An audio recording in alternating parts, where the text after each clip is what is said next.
Hello' and welcome to AM guide Assam. Anganwadi কৰ্মীসকলৰ দৰমহা বৃদ্ধিৰ ওপৰত নতুনকৈ কি সিদ্ধান্ত লোৱা হৈছে, CM ছাৰৰ লগত কৰ্মী সন্থাই লগ কৰি কি সিদ্ধান্ত লৈছে, আজি আপোনালোকক এইটো ভিডিঅ'ত মই সম্পূৰ্ণ কথাটো কৈ যাম। তো পোনপ্ৰথমে জনাই দিওঁ, অংগনবাদী কৰ্মীসকলৰ বৰ্তমান ষ্ট্ৰাইক চলি আছে, তলা বন্ধ। তেওঁলোকৰ এটাই দাবী হয় দৰমহাটো বৃদ্ধি কৰি দিব লাগে। 2 নম্বৰ, তেওঁলোকৰ মাননি নহয়, দৰমহা দিব লাগিব, প্লাছ সাৰ্ভিসটো ৰেগুলাৰ কৰিব লাগে।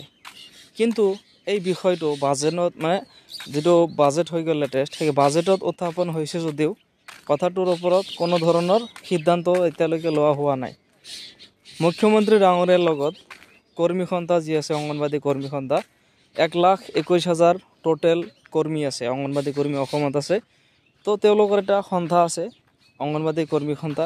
এই কৰ্মী সন্থাৰ ফালৰ পৰা এটা ষ্ট্ৰাইক কৰা গৈছে। তেখেতক কোৱা সিহঁতক মাতা গৈছিলে, ডাইৰেক্টৰ অফিচৰ পৰা তেওঁলোকক এটা মীমাংসাৰ কাৰণে মাতিছিল। তেওঁলোক গৈছে, CM ছাৰৰ লগত লগ কৰিব পৰা নাই, কেইবাদিনো গৈছে কিন্তু লগ কৰিব পৰা নাই। তেখেতৰ যিটো ভাষ্য হয়, অংগনবাদী কৰ্মী সন্থাৰ মহিলাগৰাকীৰ যিটো ভাষণ হয়, তেখেতে যি কৈছে, মই সেই কথাখিনি ইয়াতে কৈ আছোঁ। কপিৰাইট আহিবৰ কাৰণে মই বেলেগৰ ভিডিঅ' ইয়াতে ক্লিপ দিয়া নাই, তো আপোনালোকে ভালদৰে শুনি ল'ব। তেখেতে কৈছে যে আমি কেইবাদিন ধৰি অংগনবাদী কৰ্মীসকলে আন্দোলনটো কৰি আছোঁ আৰু CM ছাৰক লগ কৰিম বুলি আমি বহুত চেষ্টা কৰি আছোঁ, কিন্তু লগ পোৱা নাই। CM ছাৰে লগ দিয়া নাই, কিবা কিবি কামত বাহিৰত থাকে। তেখেত বহুত ডাঙৰ মানুহ হয়, তেওঁক তেখেতকতো আৰু বস্তু নিচিনা কিনিব নোৱাৰি, তো তেখেতক এনেই লগ পাম। তো তেখেতক লগ পোৱাটো বহুত টান। তথাপি কিবাকৈ কণ্টেক্ট কৰিছিল তেখেতৰ লগত। তেখেতে কৈছে যে যিখিনি ডকুমেণ্টছ আছে আপোনালোকে জমা দি যাওক, মই কিবা এটা চাম। তেখেতে কিন্তু লগ দিয়া নাই, কৈছে এতিয়া লগ কৰিব নোৱাৰিম, আপোনালোকে যিখিনি ডকুমেণ্টছ আছে ইয়াতে দি যাওক, আপোনালোকৰ যিটো দাবী হয় আমি চাম। ইয়াতে এটা কথা স্পষ্টকৈ তেখেতে মেনশ্যন কৰিছে যে অংগনবাদী কৰ্মীসকলৰ যিটো দৰমহা আছে, সেই দৰমহা তেখেতে এটা বাজেট এটা এষ্টিমেট এটা বনাইছে যে কৰ্মীসকলৰ দৰমহা 14,000 হ'ব লাগিব, সহায়িকা 12,000, 10,000 এনেকৈ হ'ব লাগিব। এতিয়া কাক কিমান টকা দিব লাগিব, কাক কিমান দিব? এতিয়া চাওক, ইমানখিনি অংগনবাদী কৰ্মী আছে, গোটেই অসমত 1,21,000 অংগনবাদী কৰ্মী সহায়িকা আছে। এই গোটেইখিনিক যি দৰমহা দিব, এতিয়া এইখিনিৰ কোনে 12,000 টকা পাব, কোনে 10,000 টকা পাব, কোনে 8,000 টকা পাব, এই লিষ্ট এটা বনাব দিছে। ফাৰ্ষ্ট অফ অল এটা ছাৰ্ভে কৰিব লাগিব। এই ছাৰ্ভেটো হোৱাৰ পিছতহে চেলাৰীৰ ওপৰত কিবা এটা সিদ্ধান্ত লোৱা যাব। দ্বিতীয় কথা, CM ছাৰৰ ওচৰত সেই মেমৰেণ্ডামটো জমা দিয়া গৈছে।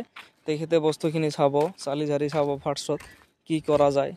যদি ইনক্ৰিজ কৰিব পৰা চিটুৱেশ্যন থাকে, ইনক্ৰিজ কৰি দিব। আৰু আপোনালোকে চাগে অজন্তা নিয়োগ বাইদেউৰ ভাষণটো শুনিছে। তেখেতে কৈছে যে অংগনবাদী কৰ্মীসকলৰ কাৰণে নতুনকৈ কেইবাটাও নহয়, কেইবাশ নতুনকৈ অংগনবাদী কেন্দ্ৰ স্থাপন কৰা হ'ব। আৰু আগৰখিনি যিখিনি ৰিপেয়াৰিং কাম আছে, সেই কামখিনি এইটো বছৰতে হ'ব আৰু নতুন কেন্দ্ৰ এইটো বছৰতে স্থাপন কৰা হ'ব। তেখেতে চেলাৰীৰ ইনক্ৰিজ কৰাৰ কাৰণে একো ষ্টেপ লোৱা নাই এতিয়ালৈকে। অখিল গগৈ ডাঙৰীয়াই কৈছিলে যে চেলাৰী মিনিমাম 15,000 হ'ব লাগে কৰ্মীৰ, আৰু সহায়িকাৰ মিনিমাম 10,000 টকা হ'ব লাগে। এইফালে বাজেটতো বিভিন্ন ধৰণৰ বিভিন্ন ৰাজ্যৰ আৰু এটা তুলনামূলকভাৱে অধ্যয়ন কৰি কৈছে যে গুজৰাটত ইমান দৰমহা, দিল্লী, হাৰিয়ানা, পাঞ্জাৱ, তামিলনাডু, তো ইয়াৰ তুলনাত অসমত কিয় বৃদ্ধি নহয়? এতিয়া আপোনালোকে মোক কমেণ্ট কৰি জনাব, দৰমহা কিমান হ'লে আপোনালোকৰ সুবিধা হ'ব, কিমান হ'লে চলিব পাৰিব। সেইমতে চৰকাৰক এতিয়া যদি এইখন মানি নলয়, আকৌ মেমৰেণ্ডাম আপোনালোকে বনাই পঠাব পাৰিব।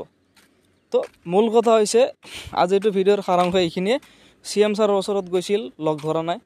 আৰু নতুনকৈ এটা তেখেতে এষ্টিমেট যি বনাইছে 12,000, 10,000 আৰু 8,000, এই এষ্টিমেটটো কাৰ্যকৰী হ'বলৈ হ'লে ফাৰ্ষ্ট এটা ছাৰ্ভে হ'ব, কোনখিনি কৰ্মীয়ে এইখিনি পাব পাৰিব, সহায়িকা বা কৰ্মী।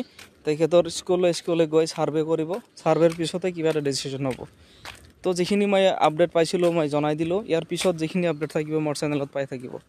তো আজিটো ভিডিঅ' ইমানতে সামৰিছোঁ। ইয়াৰ পিছত লেটেষ্ট আপডেট পাবলৈ চেনেলটো ছাবস্ক্ৰাইব কৰি ল'ব আৰু বন্ধুবৰ্গৰ লগতে শ্বেয়াৰ কৰিব। চ' ভিডিঅ'টো ইমানতে সামৰিছোঁ। Thank you so' much for ৱাচিং the video'. Have a great day.